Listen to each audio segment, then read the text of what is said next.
तुम्हारी सहायता के कारण किसी का बहुत बड़ा काम पूरा होगा और पूरे संस्थान का नाम रोशन होगा।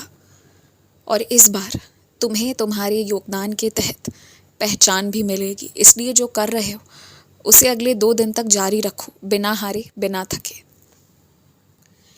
एक बात तुमसे कहूँ मैं, दूसरों के व्यवहार से तुम्हारा मन बहुत ज़्यादा अलग अलग तरह से विचरण करना शुरू करता है। अपने मन पर काबू पाओ। इन ग्रंथों को पढ़ने का क्या फ़ायदा यदि तुम अपने मन पर काबू पा ही नहीं पा रहे हो तो। तुम्हें अपने मन को जीतना है और तुम्हें ये स्मरण रखना है सदैव के लिए कि तुम जीतने के लिए आए हो, हारने के लिए नहीं।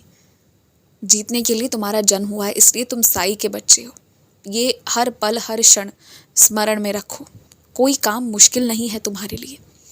सिर्फ परिस्थितियों ने और घर वालों ने और कुछ तुमसे नफरत करने वालों ने तुम्हें ये बता दिया है कि तुम में काबिलियत नहीं है, जबकि ऐसी कोई बात नहीं है। तुम अगर कलम उठा लो, तुम अगर तलवार उठा लो तो जंग जीत जाओगे। बस उठाने भर की देरी है और उठाने तक ही तुम कभी पहुंच नहीं पाते।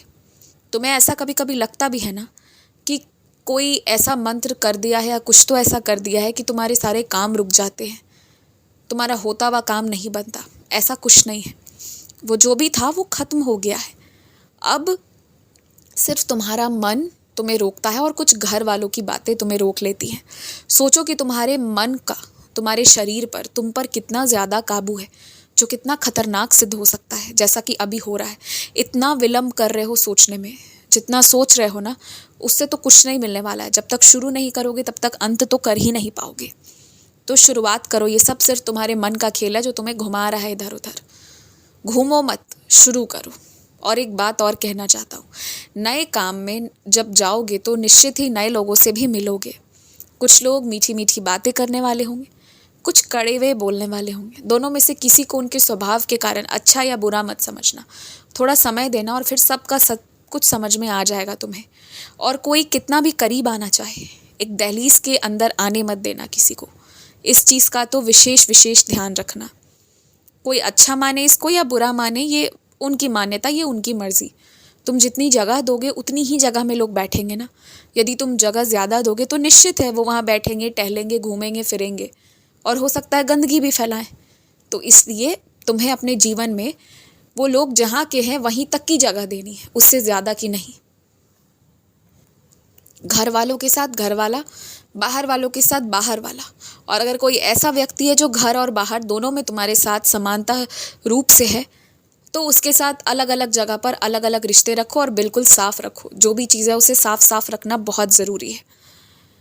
और एक बात और तुमसे कह रहा हूँ, लेन देन का मामला हो, पैसों के मामले हों, तो इन चीज़ों में ना इंसान जितना साफ, सटीक और तुरंत लौटाने वाला हो उतनी ही ज़्यादा उसकी इज्जत भी होती है और उतनी ही ज़्यादा लोग उसे सराहते हैं और आगे उसका साथ देना चाहते हैं।